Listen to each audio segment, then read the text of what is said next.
Hi, in today's video, we are going to learn a grammar pattern which you could use to talk about completed actions that took place at a specific point of time in the past. In simple language, आज की video में हम वो grammar pattern पढ़ने वाले हैं जिसकी help से आप पास्ट टाइम में हुए सभी एक्शंस को इजीली हिंदी से इंग्लिश में ट्रांसलेट कर पाएंगे. Now let's look at the pattern. Pattern says to use subject plus second form of verb plus object. Nothing exaggerated, just a simple sorted formula. Subject, second form of verb plus object. Now few of you must be thinking what this second form of verb is. Well, don't be worried, I'll explain you. See, even in your native language, when you make a sentence, you make variation in the verb form to tell कि ये action past time में हुआ है, ये present time में हुआ है, या ये future में होगा. Like if I tell you, मैं English पढ़ाती हूँ, मैंने verb की पढ़ाती हूँ form use करी है हिंदी में. But if I want to tell you कि मैंने कल English पढ़ाई, तो पढ़ाती हूँ becomes पढ़ाई.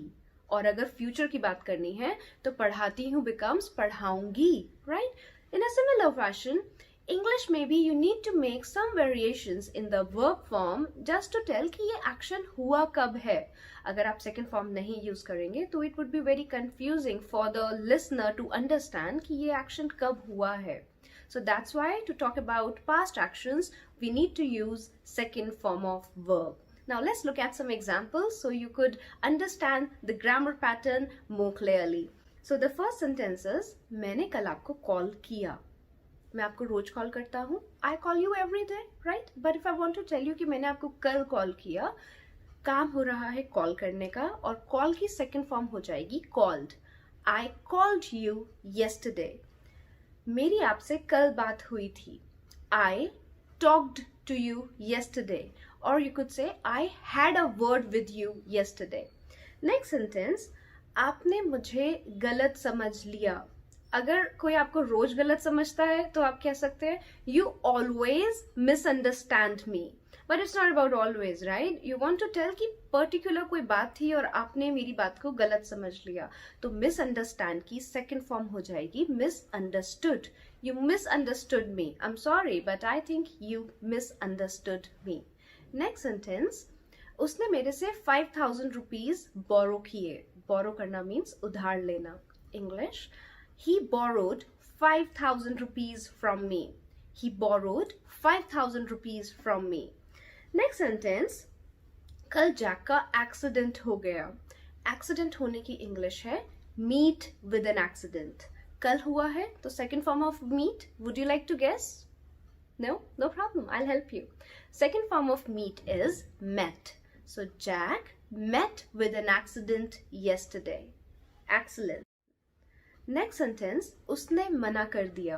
किसी भी चीज़ के लिए, मे बी रिपोर्ट सेंड करने के लिए, ईमेल सेंड करने के लिए, और maybe to go out with you. So English होगी she said no to me. She said no to me. उसने मुझे चीट किया. चीट करने की second form is cheated. She cheated on me. उसने मेरा फायदा उठाया. फायदा उठाने की इंग्लिश है take advantage. Second form of take is took. She took advantage of me. Excellent. Now let's see what is the next sentence we have here. Yes. मेरी car बीच रास्ते में रुक गई. किसी भी मशीनरी के all of sudden रुकने के लिए हम phrasal verb use कर सकते हैं break down. And second form of break is broke. So the sentence comes out as my car broke down on the way. Next sentence, उसने मेरे से झूठ बोला. झूठ बोलने के लिए lie and second form of lie is lied. She lied to me. आपका वॉलेट नीचे गिर गया. बोलने के टाइम से पहले वॉलेट नीचे गिरा है, इसलिए हमें सेकंड फॉर्म यूज करनी है. You dropped. गिर गया. You dropped your wallet. वो अपना वॉलेट उठाने के लिए नीचे झुका. आप ये सारी बातें पास्ट टाइम में हुई हैं और आप प्रेजेंट टाइम में किसी को बता रहे हैं, इसीलिए ये पैटर्न यूज हो रहा है. Please don't get confused. वो वॉलेट उठाने के लिए नीचे झुका. नीचे झुकने की इंग्लिश है bent down. Second form of bent is bent. So sentence comes out as he bent down to pick up his wallet. So this is how you talk about past actions, but you also have a negative version of this pattern where you want to say कि कोई काम नहीं हुआ है, like उसने मेरी बात नहीं सुनी, उसने कॉल आंसर नहीं किया, वो टाइम पर नहीं आया, उसने मुझे कुछ नहीं बताया, and so on. So the pattern is use subject plus did not plus verb's first form plus object. Now I'll explain you this pattern. See, आप जब प्रेजेंट टाइम में बोलते हैं तो आप डू बोलते हैं, लाइक मैं नहीं जानता, आई डोंट नो. पर अगर आपको कहना है कि मैं नहीं जानता था, तो डू का नेगेटिव फॉर्म है डिड. तो I did not know. Since we have already use second form of do which is did, we cannot use the second form of verb again. In one sentence you can change the verb form just once. अगर आपने एक बार do को did कर दिया है तो जो भी आपकी next verb है वो first ही रहेगी. So conclusion है कि आप negative sentences में, जब आप past time में कोई negative sentence frame कर रहे हैं, तो आपको second form of verb नहीं चाहिए, क्योंकि आप do को did not करके use करेंगे. Now let's look at the examples. उसने मेरा कॉल आंसर नहीं किया. He did not answer my call. मैंने कुछ नहीं कहा. I did not say a word. मेरा मतलब आपको हर्ट करने का नहीं था. I did not mean to hurt you. मैंने ये जान के नहीं करा है. I did not do it purposefully. वो टाइम पर नहीं आया. He did not come on time. उसने मेरे पैसे वापस नहीं करे. He did not give my money back, or he did not return my money. Great. Now let's talk about interrogative sentences, जिसमें आप किसी से क्वेश्चन पूछते हैं कि क्या किसी ने कोई काम किया था. जैसे क्या कल आप ऑफिस गए थे, क्या आपने जैक से बात करी, क्या उसने आपकी हेल्प करी, क्या आपने कोई डिसीजन लिया. And in a similar way, like you can make a lot of sentences. Now let's look at the equation. So equation is simple. Use did plus subject plus verbs first form plus object. कोई भी sentence अगर आप हिंदी में क्या से start कर रहे हैं तो उसकी हेल्पिंग वर्ब जंप करके फर्स्ट पोजीशन ले लेती है ऑलवेज. जैसे मैंने कहा कि क्या आप ठीक हैं, आर यू ऑल राइट, तो आर जंप करके फर्स्ट पोजीशन ले रहा है. यहाँ पर हम पास्ट टाइम के बारे में बात कर रहे हैं, इसीलिए डिड जंप करके फर्स्ट पोजीशन ले लेगा. तो क्या आपने जैक से बात करी, did you talk to Jack, क्या जैक ने आपको कॉल किया. पास्ट टाइम के लिए did Jack call you. Question क्या से स्टार्ट हो रहा है, इसीलिए डिड सब्जेक्ट को जंप करके पहले आ जाएगा. Did Jack call you. क्या जैक ने आपका कॉल आंसर किया, did Jack answer your call. क्या आपने उसको कुछ बताया, did you tell him anything.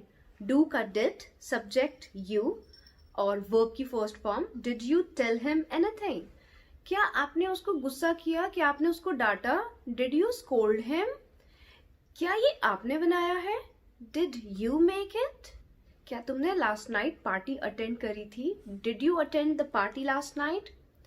So similar way में आप बहुत सारे सेंटेंसेस को पास्ट के लिए बना सकते हैं. अगर पास्ट टाइम की आपको किसी से कोई क्वेश्चन पूछना है कि क्या उसने पास्ट टाइम में ये काम किया था, तब आप डिड सब्जेक्ट वर्ब की फर्स्ट फॉर्म और ऑब्जेक्ट इक्वेशन लगाकर सेंटेंस को फ्रेम कर सकते हैं. नाउ लेट्स सी कि हमें क्वेश्चन वर्ड्स के साथ क्वेश्चंस कैसे फ्रेम करने हैं.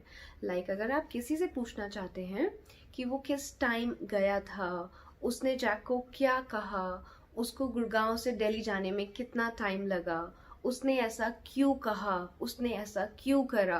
तो सिंपल इक्वेशन है. आप सबसे पहले क्वेश्चन वर्ड की इंग्लिश बनाएंगे, फिर आप डिड यूज करेंगे, फिर सब्जेक्ट आएगा और फिर वर्ब की first form. I know it might sound a little complicated, but trust me it is not. अगर आप सभी सेंटेंसेस को जो आप इस वीडियो में पढ़ रहे हैं एक नोटबुक पर लिखने के बाद you try to imitate it, if you read it a couple of times, you will become comfortable with all the grammar patterns you have learned today. So questions frame करते हैं. आपने उसको ऐसा क्यों कहा. सबसे पहला स्टेप है कि आप सेंटेंस में से क्वेश्चन वर्ड को पिक करें और उसको हिंदी से इंग्लिश में बनाएं. क्वेश्चन वर्ड है क्यों, क्यों कहा. सो क्यों, व्हाई पास्ट में कहा है, व्हाई डिड यू से दिस टू हिम. आपने उसको झूठ क्यों बोला. Why did you lie to him? So why did you, why did he, why did she? Question word, helping verb is did and then subject, उसके बाद verb. आपको गुड़गांव से दिल्ली जाने में कितना टाइम लगा? कितना टाइम लगा? तो कितना टाइम लगा के लिए आप इंग्लिश यूज कर सकते हैं how long. How long did it take you to get Delhi from Gurgaon? How long did it take you to get Delhi from Gurgaon? आपको इंग्लिश लर्न करने में कितना टाइम लगा? How long did it take you to learn English? आपको खाना बनाने में कितना टाइम लगा? How long did it take you to cook food? आपने उसको क्या कहा? What did you say to him? आपने उसको क्यों डांटा? Why did you scold him? आप किस टाइम आए? What time did you come? आपने ये कहाँ से खरीदा? From where did you buy it? आपने ये कितने रुपए का खरीदा? How much कितने रुपए का? How much did it cost to you? ये आपको कितने रुपए का पड़ा? How much did it cost to you? आपने लाइट खुली क्यों छोड़ी? Why did you leave the light on? Target completed. We have learned how to talk about past actions in English. Keep practicing, keep learning, and keep growing. Wish you all the best.